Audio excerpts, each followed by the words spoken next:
We're white against Kame Majidi, 860 and 85. Let's go with an e4 and we'll decide what to do. Okay, so we've been playing the Danish Gambit, we've been playing the Vienna Gambit, you know, we played the Scotch Gambit once, and let's play another Danish, and let's see how somebody at like a 1700 level reacts to a Danish. Well, Danishes are great. Oh, knight c6. Okay, so that answers your question. Danish Gambit was declined. So knight c6 is not a bad move. This transposes basically into a Nimzowitsch opening. Usually this occurs via the move order knight c6 here, d4, e5. And we faced this a couple of times before. And as you guys know, I prefer the center to be open. So d5 here is extremely tempting because it occurs with tempo. But as I've explained previously, closing down the center like this is not quite as beneficial for white as it seems. And it's a better idea to take on e5 and get this knight to move twice in the opening. As we also discussed, some people would not go for this because the knight is centralized. And one could say, well, aren't we helping black centralize his knight? But thank you, Raps and Yomas, for the 5.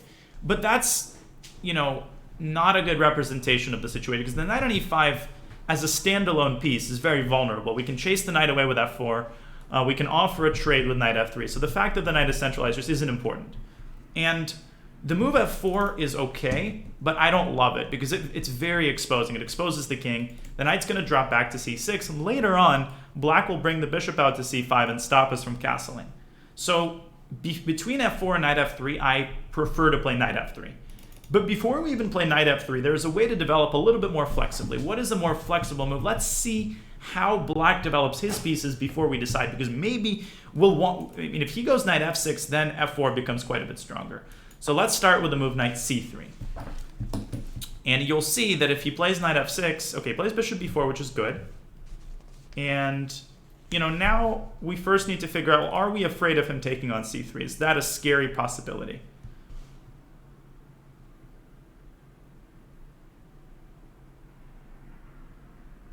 Okay, so that's not a scary possibility, not particularly. We don't really mind our queenside pawn structure getting damaged because we're probably going to castle kingside. There's a couple of interesting options here. The first thing I see is that the bishop and the knight are both undefended, so there's kind of a typical idea in these types of situations to exploit that, and that's the move queen to d4. So let's calculate. After queen d4, he does have a way of defending both pieces at the same time. Now, he's got several ways of doing that. He can drop the knight back to c6, but clearly that would blunder the g7 pawn. He could drop the bishop back to d6, but that would be a huge win for us. He could take the knight on c3. That would also be a big win for us. And then there's one more move that he could play. Let's see if he finds it. And that's the move queen to e7. That's the reason why queen d4 is often not a good move in these types of situations. But there is an extenuating factor here. What is that factor? What move do we have after queen e7? Now, this is a little bit risky. We're violating some opening rules. We're not developing our pieces as quickly as we could be. We're trying to exploit a temporary flaw in the way that he's developed his pieces. So we have to notice here the fact that the g7 pawn is vulnerable. We can't move our knight. The knight is pinned. And this knight on e5, we can chase it away with the move f4. Now, the move bishop f4 would not be as effective because then he could, no, d6 would blunder the bishop, but he could play perhaps the move f6, and that would be fine for him. The move f4 forces his knight to move. Yeah, he can't prop the knight up. This is a lot less clear than it appears. If he plays this correctly, I think black is fine here, but let's see if he's able to make sense of these complications. Oh, his best move here would be knight g6. And the reason why is that if he moves the knight to c6 and we take on g7, the rook is going to be hanging. If he moves the knight to g6 and we take on g7, the rook is not going to be hanging. The knight is going to defend the rook. So his hands are going to be untied, and he's going to have a tempo to do what he wants to do. And he finds it. Very nicely done. So I don't particularly like the idea of taking on g7 because he has a nasty response in the form of, yeah, yes, queen f6, but then we'd be a pawn up. Actually, maybe I do like this. I'm trying to calculate it myself. Yeah, he's got, no, not f6. He's got queen takes e4 check, and we can't take the queen because of the pin. That's a nasty little check, and then c2 is going to be hanging, so that leads to a complete mess. but there's a very interesting idea that I just spotted. So let's take it anyway, and assuming he takes on e4, I'll be able to show you guys what I'm thinking. So this is extremely risky, and I kind of, okay, so most people here, I assume, would be tempted to block the check, bishop e2, or maybe knight e2, because moving the king in the opening is generally pretty unthinkable. But there is an exception here, because if we block the check, first of all, if we block it with the knight, well, how are we going to develop our bishop? And second of all, that pawn on c2 is hanging. We don't really want to give that pawn away, because that's going to make it hard to develop this bishop. There's going to be a cascade effect. Also, the queen is pinned, which is kind of annoying as well. So I like the move king d1 here. It opens up the attack on the queen. And most importantly, it opens up the e-file. And there's going to be a race to get my rook to the e-file. If I'm able to do that, and he's going to have a hard time castling short because there's a queen here on g7. And if we're able to get a rook on e1, that will spell immediate doom for black. And obviously, if this doesn't work out, we might pay the price for it. Our king is going to be weak. But we're also getting this dark squared bishop, which is an important piece to take. So now I would caution against taking with the pawn. That seems a little bit too risky. He could smoke the queen out by playing knight e7 and then knight f5. So let's take with the queen. Our queen keeps contact with the rook. That's the important part. And now we're going to very quickly try to get the knight and the bishop out to get a rook on e1. That's going to be the plan. No, exactly, Brandon. Okay. So which of these two pieces should we develop first? That depends on what he does. Queen c7 is, yeah, that's something we could consider. I would hesitate, to grab pawns with the queen because we haven't developed. But certainly if he plays, if he misplays this, we might want to take that pawn as well. His best move here is to play knight g8 to e7. That's a very strong developing move. And I think black is totally fine here, but it's a hard position to play. He goes c6, and I think that's a mistake. I think he's misevaluating the danger. I think he doesn't realize how close we are to bringing a rook to e1. Now, how should we start? Should we develop the bishop first with tempo, maybe? Or should we get our knight out? Very important to consider things concretely. Don't just play bishop d3 because it's with tempo. Consider the specifics of the position. Bishop d3 would be bad because it hangs the pawn, so we have to play knight f3 first. Right? You always want to consider the specifics. The general reasoning is important too, but always check for hanging pawns and stuff like that. It's important to catch yourself, I think, when you're reasoning based on sort of general ideas. That's often a lead up to a blunder. Okay, so d5, and now we're winning. Now the knight intercepts the queen, so obviously we play the move bishop d3. And there are two threats that he has to deal with. The first is, of course, rook e1. The second, what's the second threat that now looms over him? The second is bishop takes g6. And as I explained yesterday, this is a type 2 undefended piece. Our queen is making contact with the rook. And we had to notice this when we played queen takes c3. I made this mental note to myself that the queen hasn't lost touch with the rook. And now we will reap that reward. Yeah, this was a nice little segment here. And at this level, you can see that players generally are a lot better at making sense of complications, but in the heat of the moment, they still, miscalculate and underestimate the danger sometimes. This is resignable. Yeah, this is resignable. Okay, why not bishop b5? So bishop b5 is a fancy move, but it doesn't come with tempo. I think that's the main issue. Bishop d3 attacks his queen, whereas bishop b5, he could ignore that bishop and cover up the e-file. Also, the bishop is going to make contact with that. He finds a very strong defensive move. d4 is super strong. I think I missed that move. That's the only way that he stays alive. And he's still in very, very big trouble. And his idea is that if we play knight takes d4, he is going to play the move bishop g4 check, and he gets his pieces out very, very quickly. I don't like that. We have several options. We can, thank you, Scotcho. We can play bishop takes e4 and get a better endgame. We can play queen takes d4 and get an endgame a pawn up. We can also move the queen somewhere. Then we'll have to lose touch with the rook. But on the flip side, we maintain a huge initiative. So where should we put the queen? Well, let's consider where he's going to put his queen and try to decide accordingly. I think one of the better options here is to bring the queen up to c5. Bring the queen up to c5, you know, for maximal pressure on his position, if that makes sense. There were many other good moves. I think queen b4 was good too. Now, in your mind, you should already be entertaining the prospect of trading queens and getting a much better endgame. If he plays queen d5, which is the most accurate move, I think that that's exactly what we're going to do. But we're going to try to do it in the best possible way. Rook e1, he would take our queen. I wasn't a huge fan of that. Rook e1 was possible, but he would just take our queen. And we're much better in the endgame, but I think this is more ambitious. Yeah, this guy is good. This guy is legit. He's in trouble. He's still in very, very big trouble. His queen has only 3 squares. He can go here.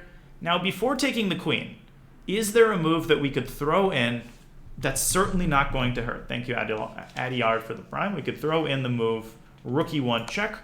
Let's see what he does, because if he covers the check with the bishop, or if he covers... Yeah, and that's a blunder. And this loses the game, because as you can see, we have this pawn on f4. We can play f5, but not before trading queens. If I was playing Brandon, I'd blunder the queen, but... First we take the queen, then we play f5, and we win a piece. Yeah, and the game is over. Well defended by black, but he's unable to contain the initiative in the end. Oh, he absolutely played well. He found a lot of good defensive resources, but it's not going to be enough. Yeah. Okay, knight f4, and he collapses. We take the knight, of course, and then we take the bishop. Yeah. Look at how all of our pieces are so nicely coordinated. The king on d1, that was the money decision, because we ended up bringing the rook d1, and that won us the game. Yeah. Yeah, I mean, at this point, it doesn't really matter. I would say miniature is like 15 moves and under. Yeah, it's on the doorstep of a miniature. Doesn't really matter. And he resigns. Good game. Okay. So this was interesting. e4, e5, d4, knight c6. DE knight e5. Yeah, that's a great point, Sky. So knight c3, right? Very flexible move. Let's see how he develops before we decide on the strategy for kicking this knight away. And we've previously faced knight f6. Now f4 is much stronger because, first of all, the queen's pathway to h4 is blocked. And second of all, most importantly, after knight g6, I've talked about this previously. When you develop your pieces without moving any pawns, those pieces become very vulnerable to getting trampled over by sort of a simple pawn storm. So the move e5 is incredibly nasty. The knight has no squares here. It's got to drop back to g8. And now we have a huge development advantage in a massive center. So now we're going to play bishop c4 on castle and blow black off the board. We had a game like this early in the speedrun, I think. All right. So bishop b4 is definitely good, and now we go for this queen d4 idea, which is probably not objectively the best. And alternatively, knight f3 is very much possible, and if he takes on c3, we tell him, congratulations, you've damaged our pawn structure, but now we've got the 2 bishops, and I think we've got a nice position here. So that would be a more positional option. Even bishop d2 is fine. This is not very active, but there's nothing wrong with this move either. So queen d4, queen to e7. And again, if he drops the knight back to defend the bishop, he drops the pawn. Now, this doesn't win the rook. Okay, this doesn't win the rook because, as many of you indicated, there is the move queen f6. And after the queen trade, we get an endgame, a pawn up. This is not terrible for black, but we'll take it. 2,700 blitz in 3 months. Okay, that is a bit odd. And bishop c3, queen c3 is a big win for us as well. So he plays queen e7, we go f4. So knight g6 is really the only move to my eyes. Knight g6, we would play queen takes g7. And again, he'd have to go queen g7. By the way, here, see, there's a subtle difference. If he takes on e4 in this position, could somebody tell me why king d1 is now a mistake? And how should white respond here?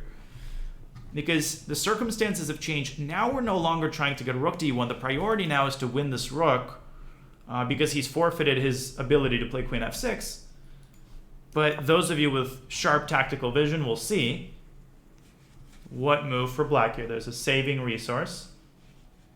This king, of course, is very vulnerable to checks.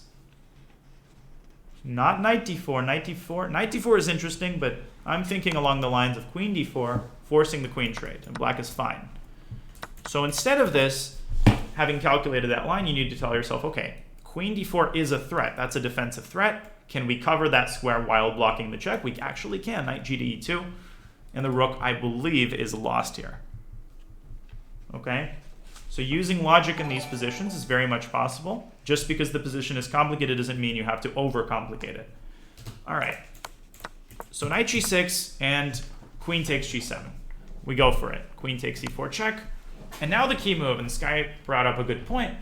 Players at this level often have a hard time, and players at all levels have a hard time making moves to voluntarily lose castling rights. Any move with the king in the opening that's not castles is often played with a heavy heart, and often it should be. You often don't want to play, bomb cloud type move or king f1, but the better you get, the more comfortable you have to be with violating principles and rules, and the more comfortable you have to get with prioritizing concrete considerations over your comfort level and your general principles. So I've shown previously, one of my favorite games on this topic is the game between Karpov and Kamsky. This was a very famous game where Karpov came up with this brilliant novelty in a Caro-Kann that really took the chess world by storm. This was 1993. And in this very peaceful Caro-Kann position, Karpov comes up with an insane idea. It's just like a regular Caro-Kann. Nothing seems to be going on. Okay, we're fine. Does anybody remember, perhaps, what Anatoly Karpov played in this position? He plays king e7, exactly. Good job. What's the idea? The idea is to connect the queen and the rook. Sorry, that was wrong and that was wrong. The idea is to connect the queen and the rook. Why is that important? Well, what Karpov recognizes is the queen on h4 is actually in a lot of trouble, and black is threatening the move g5, which literally traps the queen. White will have to sacrifice on g5, and if the king was on e8 here, then obviously this would not be possible because the rook would be hanging, so he's preparing g5. And it's tremendously difficult to stop this move. Kamsky finds the only way, knight e5. The idea is to create the g3 escape square for the queen. But this ends up losing a pawn. How can Karpov win a pawn here? And another pretty typical tactic in this position, this occurs in some other openings too. Notice that this diagonal is open, and whenever this diagonal is open, you always have to keep an eye out for queen a5 related ideas. So the immediate queen a5 is not accurate because of bishop d2. So first you take on e5, de, and now queen a5 picks off the pawn, and white has insufficient compensation. Here there is compensation. Well, black's king is vulnerable, but Karpov ended up winning the game. So very, very impressive stuff. And this was found without the aid of computers because this was 1993. Why not queen a3? So queen h3. Yeah, so queen h3, you have g4. That's a good point. g4 winning the knight. Okay. All right. I think that's an unpopular opinion for good reason. So anyways, that was just a good example. That's one of my favorite examples of doing this kind of thing. And here the consideration is different, but it's just as concrete. We want to get a rook to e1. That's one of our main sources of pressure. And so the fastest way to do that is to bring the king out to d1. We don't want anything on the e file other than a rook. Oh my god, damn girl, 10,000er. Just wanted to say thank you for all that you do. Your teaching is unmatched, and I wouldn't be the chess player I am today without you, fam. That is incredibly sweet and incredibly generous. Thank you for the 10,000. Holy smokes. Can you believe that? What? Thank you, Shadow. That means a lot to me. Thank you, thank you. That's crazy. You don't have 10K bits, then get out. Thank you so much. That's incredibly wholesome. Wow. That's just, I am perpetually spoiled. All right. So what were the indicators that a king move was the appropriate move? Well, the indicator was, there were two indicators. The first is, well, that's, the c2 pawn hangs, and this move defends the pawn. But that's not as important, right? We often sacrifice pawns. The most important thing is that I noticed, and there's three things. The other thing is that king d1 unpins the knight, and so he has to deal with the threat. And in these super complicated positions, every tempo matters. Every tempo is important. But the main thing is that I noticed the queen and the king were on the same file. I know, because of the presence of this queen, that he's nowhere near being able to castle, and so the possibility of putting the rook on e1 is a lot scarier because he's far away from castling. So king d1, all of these considerations together warrant making this somewhat weakening move. So bishop c3, queen c3, and now he made the decisive mistake, c6. That's just too slow. And had he understood what I was trying to accomplish here, he would have played the move knight 8 to e7. And the idea is that he does prepare to castle as quickly as possible. Now white is better here. We go knight f3, he castles, we go bishop b3. We've got the two bishops. His king is still very weak, but at least his queen is intact and the game goes on. Queen c6, and you know, and the game continues.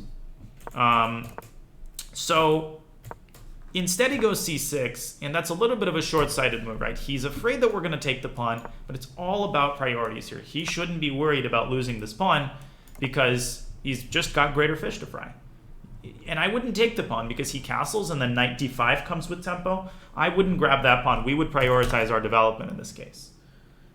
Isn't black castling without the g pawn a bad idea? Well, that's like, you know, you don't get to choose here, right? You can't always have a perfect world, and when your king is in this amount of danger, you got to take what you can get. And is the king safe on the king side? No. Is it a lot safer than it is on e8? Absolutely, right? It's all relative. You can't use the sort of a global standard for judging castling. It's always about the concrete properties of the position. c6, knight f3, d5, bishop d3, and now d4. Very nice move. Very nice move. Again, if he moves his queen back, we go rook e1, or we can take on g6. It doesn't matter and win the rook. But rook e1 is also possible. Bishop e6 and f5. We have a choice of ways to win material. He goes d4 and queen c5. So again, his problem is that if he goes queen e7, once again, rook e1 comes in. And if he goes bishop e6, it may appear that black is on the verge of covering up the pressure. What is white's simplest path to victory here? So we can take the queen, but it doesn't quite win a piece, amazingly. I would just go queen takes d4.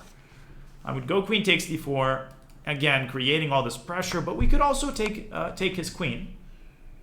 And if he plays knight 8 takes c7, we go f5 anyway. Takes, and the knight is immobilized. And his correct move would be knight 6 takes c7 because f5 meets with bishop d. Then somehow he's still alive. We can't play f6, so he keeps his pieces intact. But the simplest is just to play knight takes d4, and we've got an amazing endgame. We're a pawn up, his pieces are in ruins. So something like this perhaps would be black's most resilient option. So queen d5, rook e1 check. And now if he plays knight e7, the situation has changed. His knight is a sitting duck, so we take his queen, we go f5, and then we go f6, winning the piece. This is pretty simple. It all revolves around e-file pressure. Bishop e6 takes, f5, and it's over.